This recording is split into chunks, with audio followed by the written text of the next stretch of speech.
ایک بیمانی اس دور میں ہوتی تھی، آج بھی ہو رہی ہے۔ ہم اور آپ مسلمان ہیں، ہم کلمہ پڑھتے ہیں، آپ بھی کلمہ پڑھتے ہیں، نمازیں آپ بھی پڑھتے ہیں، ہم بھی پڑھتے ہیں، ہمارے گھروں میں قرآن بھی رکھا ہوا ہے، ہمارے گاؤں میں علماء بھی بستے ہیں، ہمارا نکاح بھی عالم حضرات پڑھاتے ہیں، جمعہ بھی ہفتے میں آتا ہے، عیدیں بھی آتی ہیں، سب کچھ دین کا کام ہماری بستیوں میں ہو رہا ہے، لیکن ایک جاہلی رسم ہے، ایک جاہلیت کی بیمانی ہے جو اس زمانے میں بھی پنپ رہی تھی، اس زمانے میں بھی پنپ رہی ہے۔ کوئی اس کو ختم کرنے والا نہیں، کوئی اس بیمانی کو مٹانے والا نہیں، کوئی اس حق کو دلانے والا نہیں۔ وہ حق بچیوں کو، بیٹیوں کو، بہنوں کو باپ کی جائیداد میں، بھائی کی جائیداد میں وراثت کا حق دلانا ہے۔ آپ کو سن کر بڑا تعجب ہوگا کہ قرآن کریم سورہ نساء کی جو آیتیں حق حقوق کے تعلق سے ہے نا، کہ کوئی انتقال کر جائے تو اس کے میں سے اس کی بیوی کو کتنا ملے گا، اس کی بہن کو کتنا ملے گا، بیٹی کو کتنا ملے گا، یہ آیتیں نازل کیوں ہوئی تھی؟ چلو آج میں آپ کو بتلاتا ہوں، آپ نے پہلے ہو سکتا ہے سن رکھا ہو۔ ترمذی شریف میں کتاب الفرائض باب ما جاء فی میراث النساء، حدیث نمبر 2092، 2092 حدیث کا نمبر ہے، یاد رکھیں۔ اللہ کے نبی صلی اللہ علیہ وسلم کی عدالت میں، آپ کے دربار میں ایک عورت آتی ہے، عورت بیوہ ہے، شوہر کا انتقال ہو چکا ہے، شوہر جنگ میں نبی کے ساتھ شہید ہو چکا ہے، عورت بیوہ ہے، ساتھ میں 2 بچیاں ہیں، وہ دونوں بچیاں یتیم ہیں۔ نبی علیہ السلام کی بارگاہ میں عورت تشریف لاتی ہے، بیوہ 2 یتیم بچیاں اللہ کے نبی کے سامنے کھڑی ہیں۔ اللہ کے نبی سے وہ بیوہ شکایت کرتی ہے، یا رسول اللہ، اے اللہ کے رسول صلی اللہ علیہ وسلم، میرے پاس میرے ساتھ یہ دونوں بچیاں جو کھڑی ہیں، آپ جانتے ہیں وہ کون ہیں؟ آپ صلی اللہ علیہ وسلم سے عرض کرنے لگی، یا رسول اللہ، ہاتانی ابنتا سعد بن ربیع، اے اللہ کے نبی صلی اللہ علیہ وسلم، یہ سعد بن ربیع کی دونوں بیٹیاں ہیں، وَقَدْ قُتِلَ أَبُوهُمَا مَعَكَ يَوْمَ أُحُدٍ شَهِيدًا، اے اللہ کے نبی، ان دونوں کے ابا جان جو ہیں سعد بن ربیع آپ کے ساتھ میدان احد میں لڑتے لڑتے شہید ہو گئے تھے۔ اے اللہ کے نبی، آپ کے شانہ بشانہ کھڑے تھے، آپ کے ساتھ اللہ رب العالمین کے لیے انہوں نے اپنی جان گنوا دی، انہوں نے شہادت کا جام پی لیا۔ اللہ کے نبی صلی اللہ علیہ وسلم سے عورت کہتی ہے، اے اللہ کے نبی، جب تک باپ زندہ تھا تب تک ہماری بچیوں کی عزت تھی، خاندان میں سب لوگ مانتے تھے، ان عمہما اخذ مالہما، باپ کے جانے کے بعد ان دونوں بچیوں کا جو چچا ہے اس نے ان دونوں بچیوں کے وراثت میں جو حصے آ رہے تھے وہ ہڑپ کر گیا، ان کے باپ کی جائیداد کو اکیلے لے کر بیٹھ گیا۔ اے اللہ کے نبی، میں بیوہ، مجھے کچھ نہیں ملنے والا، یہ 2 یتیم بچیاں، انہیں کچھ نہیں ملنے والا، ولا تنکحان الا ولہما مال، اے اللہ کے نبی، آپ اچھی طرح سے جانتے ہیں جن بچیوں کے پاس مال نہ ہو ان کی شادی عادتاً نہیں ہوا کرتی ہے، یا پھر اچھے سے نہیں ہوا کرتی ہے، بڑی مشکلوں سے ان کی شادیاں ہوا کرتی ہیں، نکاح ہوا کرتا ہے۔ اے اللہ کے نبی، مجھے میرا حق دلا دیجئے، ان 2 یتیم بچیوں کو ان کا حق دلا دیجئے، ایک بیوہ کی پکار سن لیجئے، فیصلہ فرما دیجئے۔ اور میرے بھائیوں، میرے نبی نے کیا فیصلہ فرمایا؟ اللہ کے نبی صلی اللہ علیہ وسلم نے ارشاد فرمایا، یقضی اللہ فی ذالک، اے بیوہ خاتون، اے 2 یتیم بچیوں سنو، تمہارے اس معاملے میں اللہ ہی فیصلہ فرمائے گا۔ یعنی میرے نبی صلی اللہ علیہ وسلم نے اللہ رب العالمین کے حوالے کر دیا، اللہ رب العالمین ہی تمہارے اس فیصلے کو، تمہارے اس معاملے کو سنے گا اور فیصلہ فرمائے گا۔ وہ عورت وہاں سے چلی گئی، تھوڑی ہی دور پہنچ رہی تھی، اتنے میں جبرائیل اترنے لگے، اللہ کے نبی کے پاس آتے ہیں، سورہ نساء کی وہ آیتیں اللہ کے نبی پہ اترنے لگی، یوصیکم اللہ فی اولادکم للذکر مثل حظ الانثیین، اے پیغمبر محمد رسول اللہ صلی اللہ علیہ وسلم، اللہ رب العالمین تمام لوگوں کو یہ وصیت کر رہا ہے، یہ حکم دے رہا ہے کہ اپنے بچوں کے حوالے سے محتاط ہو جائیں، مرنے کے بعد وراثت ان میں صحیح طریقے سے بانٹ دیا جائے۔ اللہ رب العالمین نے سارے قوانین بتلا دیے کہ جو بیٹیوں کو حق دیا جائے اس کا ڈبل بیٹوں کو دیا جائے۔ ایک بیٹی ہو تو آدھی جائیداد کا مالکن بنے گی، ایک سے زائد ہو، دو یا تین ہو تو باپ کی جائیداد کو 3 حصے میں بانٹا جائے گا، 2 حصہ ان بچیوں میں تقسیم کر دیا جائے گا۔ بیوی اگر زندہ ہے اور شوہر کا انتقال ہو جاتا ہے اور ساتھ میں بچے بھی ہیں تو بیوی کو 8ویں میں سے 1 حصہ یعنی 1/8 دیا جائے گا، اور اگر بچے نہیں ہیں تو 1/4 دیا جائے گا یعنی 25% دیا جائے گا۔ یہ ساری باتیں قرآن کریم میں سورہ نساء کے اندر اللہ نے اتار دی، بیان فرما دی۔ پیارے پیغمبر نے صحابی کو بھیجا کہ جاؤ اس بیوہ کو بلا کے لاؤ، ان یتیم بچیوں کو بلا کے لاؤ۔ نبی علیہ السلام کے دربار میں دوبارہ بچیوں کو حاضر کیا گیا، وہ بیوہ سامنے لائی گئی اور اس کے چچا کو بھی بلایا گیا جس نے ان دونوں کی دولت کو جاہلی رسم رواج کے مطابق لے رکھا تھا۔ اللہ کے نبی نے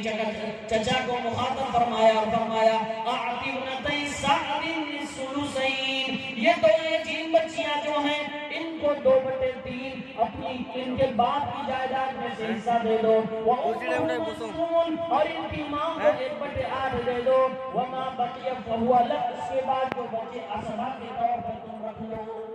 یہ آپ نے فیصلہ فرمایا۔ آپ کو مثال دوں کہ آپ نے کیسے بانٹا۔ مثال کے طور پہ ایک شخص دنیا سے چلا گیا، اس کے گھر میں جو زندہ باقی بچے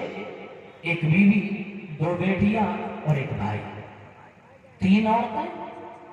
ایک بھائی ایک مرد، یعنی کل 4 لوگ باقی بچے ہیں، جس میں سے ایک بیوی ہے، 2 بچیاں ہیں اور ایک بھائی ہے۔ کیسے جائیداد بٹے گی؟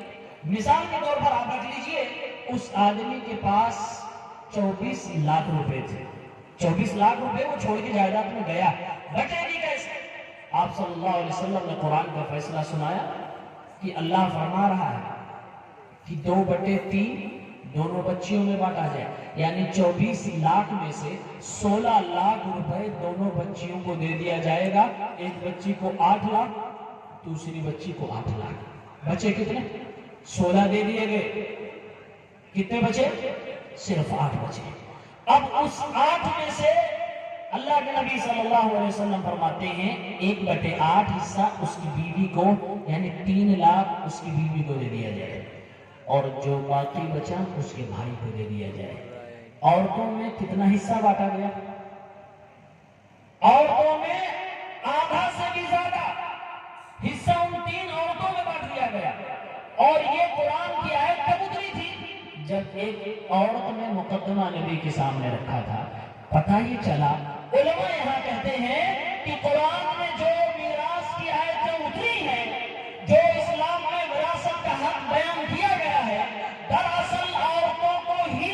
یہ جاہلی رسم جو زمانے جاہلیت میں ہوتا تھا کہ بیٹیوں کو، عورتوں کو جائیداد میں سے کچھ نہیں دیا جاتا تھا، اسلام آیا ہی تھا کہ ان کو حق دیا جائے، ان کا حصہ دلایا جائے، بیوہ ہے تو دیا جائے، یتیم بچیاں تو دیا جائے، بہن ہو تو دیا جائے، غرض ہے کہ عورت کو جائیداد کا حصہ ملنا چاہیے۔ اسلام یہ آواز اٹھایا تھا، یہ لے کے آیا تھا، لیکن وہ جاہلیت کی بات پھر سے مسلمانوں میں آ گئی۔ آج بھی مسلمان بیٹیوں کو حصے نہیں دیتا، بچیوں کو حصے نہیں دیتا، بہنوں کو نہیں دیتا، بیویاں اسی طرح سے بے سہارا ہو جاتی ہیں، انہیں ان کے شوہروں کی جائیداد میں سے حصہ نہیں ملتا۔ اگر کہیں ملتا بھی ہے تو برائے نام ہے، اگر کہیں ملتا بھی ہے تو شاید بیمانی کے ساتھ ملتا ہے، من مرضی سے ملتا ہے، جتنا دینا چاہا دے دیا، پورا حساب کتاب کر کے نہیں دیا جاتا۔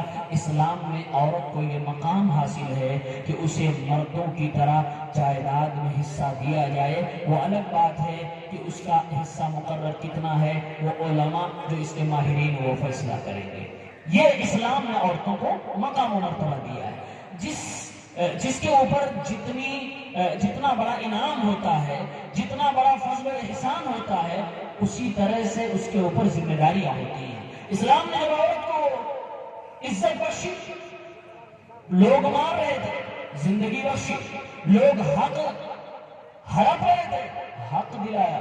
اب اسلام کہتا ہے اے اے خواتین، تمہیں کچھ ذمہ داریاں دے رہا ہوں، تمہارے پاس کچھ حقوق تھے جو میں دے دیے گئے، اب تمہارے اوپر کچھ ذمہ داریاں ڈالی جا رہی، تم سے کچھ کہا جا رہا مانو۔ آئیے 3 باتیں میں عرض کرتا ہوں کہ اسلام ہماری ماں اور بہنوں سے کیا چاہتا ہے۔ ہم اور آپ اپنی بہنوں سے، اپنی ماؤں سے، اپنی بیٹیوں سے، اپنے قوم کی شہزادیوں سے کیا چاہتے ہیں، اسلام کیا ان سے کہتا ہے۔ 3 باتیں بتا کر میں اپنی بات ختم کروں۔ نمبر 1، اسلام یہ کہتا ہے کہ جس ایمان اور اسلام کی بدولت تمہیں رتبہ ملا ہے، تمہارے پیروں تلے جنت آئی ہے، تمہاری پرورش پر جہنم سے بچنے کی بشارت ملی ہے، تمہاری پرورش پر بھائی کو جنت کی بشارت ملی ہے، تمہاری ذمہ داری یہ ہے کہ تم اپنے ایمان کی حفاظت کرو۔ پہلی ذمہ داری ایک عورت پر ہے کہ اپنے ایمان کی حفاظت کرو۔ ایمان کی حفاظت ہوتی کیسے ہے؟ ایمان کی حفاظت عقیدے کی سلامتی سے ہوتی ہے۔ ایک عورت اگر عقیدے میں کمزور ہے، یعنی کہ اس کی مانتائیں، اس کا بلیف، اس کے اعتقاد مضبوط نہیں ہے تو اس کا ایمان مضبوط نہیں ہے۔ میں مثال دیتا ہوں۔ بات عرض یہ ہے کہ اگر ایک عورت کلمہ پڑھتی ہے، مسلمان ہے، پریشانی گھر میں آ گئی، بچے نہیں پیدا ہو رہے ہیں، شوہر تھوڑا سا کمینہ نکل گیا، شوہر تھوڑا سا بدچلن نکل گیا، بدکردار نکل گیا، شوہر کی کمائی میں برکت نہیں ہو رہی ہے، اب اگر عورت ایمان و عقیدے کے اعتبار سے کمزور ہوگی تو وہ باباؤں کا چکر لگانا شروع کر دے گی، یہاں وہاں کے در پہ جانا شروع کر دے گی، تعویذ گنڈوں کا سہارا لینے لگے گی، ادھر ادھر جھاڑ پھونک کروانا شروع کر دے گی۔ یہ ایمان و عقیدے کی کمزوری کی علامتیں اور پہچان ہے۔ اسلام کہتا ہے او عورتوں، او خواتین اسلام، تمہیں جاہلیت میں جو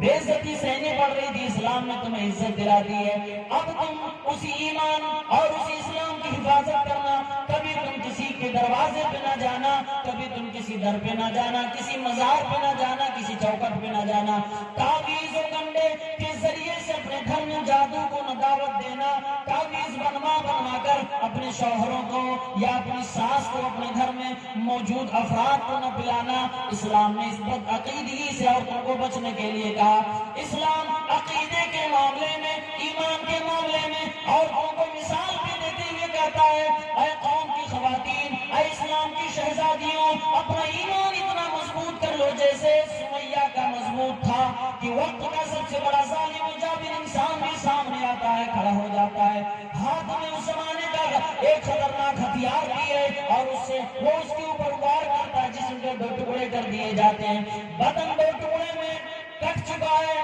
ایک پیر ادھر دوسرا پیر ادھر جا چکا ہے، بدن 2 حصوں میں بٹنے کے بعد بھی ایک عورت اپنے ایمان و عقیدے سے کوئی سمجھوتا نہیں کر رہی ہے، اللہ رب العالمین کی توحید پہ اٹی ہوئی ہے، اللہ رب العالمین کے لیے اپنے ایمان کو مضبوط کر رکھی ہے، توحید میں خلل نہیں آنے دے رہی ہے۔ اور میری ماں اور بہنوں، سمیہ کی زندگی کو یاد رکھیں، ایمان کو بچا کے رکھیں، ایمان کی حفاظت کریں۔ اسلام آپ سے یہ مطالبہ کرتا ہے۔ موجودہ دور میں دیکھیے، اس زمانے میں جہاں جہاں کالج ہے، جہاں جہاں یونیورسٹیز ہیں، آپ ذرا دیکھ لیجئے، قوم کی بیٹیاں وہاں پڑھنے جاتی ہیں، کچھ تو اکثریت تو ایسی بیٹیوں کی ہے، اکثریت تو ایسی بچیوں کی ہے جن کے یہاں پردے کا کوئی انتظام نہیں ہے، جیسے نان مسلم لڑکیاں پڑھتی ہیں ایسے ہی بے پردہ ہو کر وہ بھی جا کر پڑھ رہی ہیں، جیسے نان مسلم لڑکیاں دوسرے لڑکوں کے ساتھ بوائے فرینڈ والا گیم کھیلتی ہیں، ایسے ہماری قوم کی شہزادیاں بھی گیم کھیل کر ہمارے قوم و ملت کے نام کو ڈبا رہی ہوتی ہے۔ لیکن میرے بھائیوں، کچھ لڑکیاں ایسی بھی ہوتی ہیں جو شریف خاندان سے ہوتی ہے، باپ کی نیتیں اچھی ہوتی ہیں کہ بیٹی کو پڑھائیں گے، ڈاکٹر بنائیں گے، بیٹی کو پڑھائیں گے، کسی اونچے عہدے پہ لے جائیں گے، بیٹی کو پڑھائیں گے، قوم کی خدمت کروائیں گے، وغیرہ وغیرہ، نیتیں اچھی ہوتی ہیں، طریقہ بھی صحیح اختیار کرتے ہیں، یعنی کہ پردے کے ساتھ بیٹی کو بھیجتے ہیں۔ لیکن میرے بھائیوں، میرے دوستوں، باپ اتنی غلطی کر جاتا کہ اپنی بیٹی کو ایسے کالج میں ڈال دیتا جہاں غیر محرم لڑکے بھی ان کے ساتھ پڑھ رہے ہوتے ہیں، کوئی ایجوکیشن میں ان کو ڈال دیتا ہے، اور قوم کی بیٹیاں دوسروں کے ساتھ چلی جایا کرتی ہیں۔ اس دور میں المیہ تو یہاں تک پہنچ چکا ہے، آپ جا کے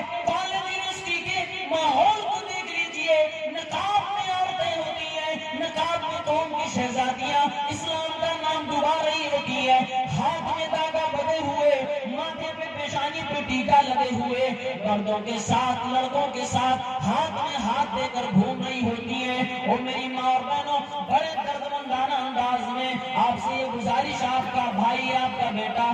کر رہا ہے کہ جب آپ نقاب لگا کر کسی غیر کے ساتھ چل رہی ہوتی ہے تو اس وقت آپ صرف اپنے خاندان، اپنے باپ کا نام مٹا نہیں رہی ہوتی ہے، اس وقت آپ پورے اسلام کو ریپریزنٹ کر رہی ہوتی ہے، اس وقت آپ مسلمانوں کی ایک شبیہ خراب کر رہی ہوتی ہے، سماج میں یہ پیغام دے رہی ہوتی ہے کہ مسلمانوں کی بیٹیاں ایسے ہوا کرتی ہیں، ان کے ہاں ایمان کی کوئی اہمیت نہیں، ان کے ہاں اسلام کی کوئی اہمیت نہیں، کبھی ادھر جمع تو اس کے چال چل دیا اور کبھی ادھر جمع تو اس کے ساتھ چل دیا۔ اور میری ماں اور بہنوں ذرا دھیان سے سننا، آپ کی زندگی میں کبھی ان کا واقعہ بھی آیا ہوگا، اس خاتون کی زندگی بھی کبھی آپ نے سنی ہوگی جس نے پیغام دینے کے باوجود اس رشتے کو ٹھکرا دیا، جس رشتے میں بے ایمانی تھی، کفر تھا، شرک تھا۔ ایک صحابی اور ایک صحابیہ کا واقعہ ہے، اسلام لانے سے پہلے دونوں کا واقعہ سنن نسائی کتاب النکاح میں 3341 میں آتا ہے۔ ابو طلحہ